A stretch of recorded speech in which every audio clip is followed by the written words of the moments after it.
We all love our vegetable gardens, our herb gardens. We grow and we make lovely dishes in our kitchen. But what about growing these and making cocktails? I'm at Al's Garden Home with Eve, and Eve's going to tell us all about it. But first, Eve, what do you do here? I am the customer experience manager, so I make sure everyone has a wonderful experience, both in store and on our social media. So I do the videos and workshops and hone our Instagram channel.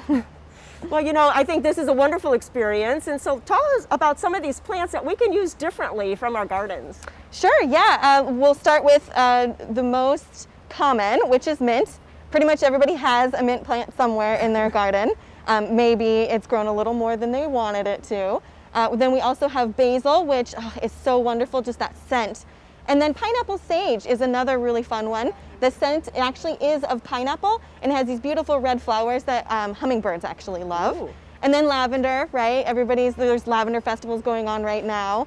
And then we have some citrus. It's been a big trend lately to add some Meyer lemons and some limes to your garden. And then what else have we got over there? We got some blueberries? Yeah, blueberries. It's the season for blueberries and blackberries and raspberries right now. So let's talk about how to use those in some cocktails. You know, because we don't think about it. We think about baking, or we think about making some kind of a dinner dish. So it's going to be fun to talk about how to make a cocktail. Yes, yes.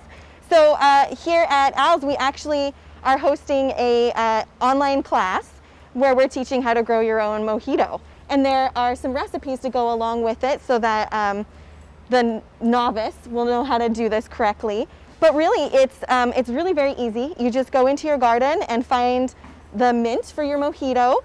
There's different flavors of mint. There's, you know, Kentucky Kernel. What is this one? Oh, this one's Mojito Mint, even better. Grab some big, nice, juicy leaves, pluck them off there, and then you'll put them actually into your glass.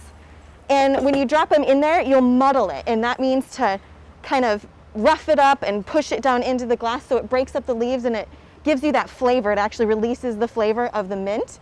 And then you pack in your ice and then your beverage, your rum, and then you shake it up and you've got a mojito, some lime juice and a little bit of simple syrup, which I actually was super excited. I found this recipe for strawberry mint simple syrup. Oh, wow. And it's very easy. It's just, you know, equal parts sugar, water, and then you add your strawberries. And this isn't the most beautiful presentation, but it just kind of comes out like a little bit of a jelly. It's a thicker syrup.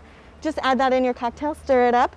And I'm not one, I don't really like having a salad in my drink. So with the mojito, you end up with mint leaves that sometimes you end up chewing on. Right. So the mint is already in the simple syrup.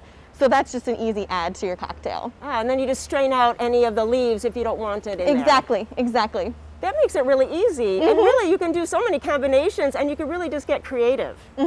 So look up a recipe, but then you can always change it. Oh yeah. I mean, basil is not one that we normally think of in a mojito, but it does add a really fun little twist to it. So I definitely encourage people to be more creative with their cocktails. You know, if you've got stuff in your garden, you just add a little lavender, see how that tastes. Add a little mint, add a little pineapple sage, you know, it's just try it out. It is true. And so Eve, if we want to do this, and you seem like you have everything on Al's website, so can we find it there? Absolutely, yes. We will have the recipes on the website. The instructional video will be on the website, starring me. And then we will also have it on our YouTube channel, our Instagram TV, and on our Facebook. So you can't miss it. Well, really, it's a different take on all these vegetables and all these herbs we've been growing for years in our garden. So please go to gardentime.tv and you can get clicked over to the Al's website and make some cocktails and have your friends over, socially distanced, of course, tonight. Thanks so much. Thank you.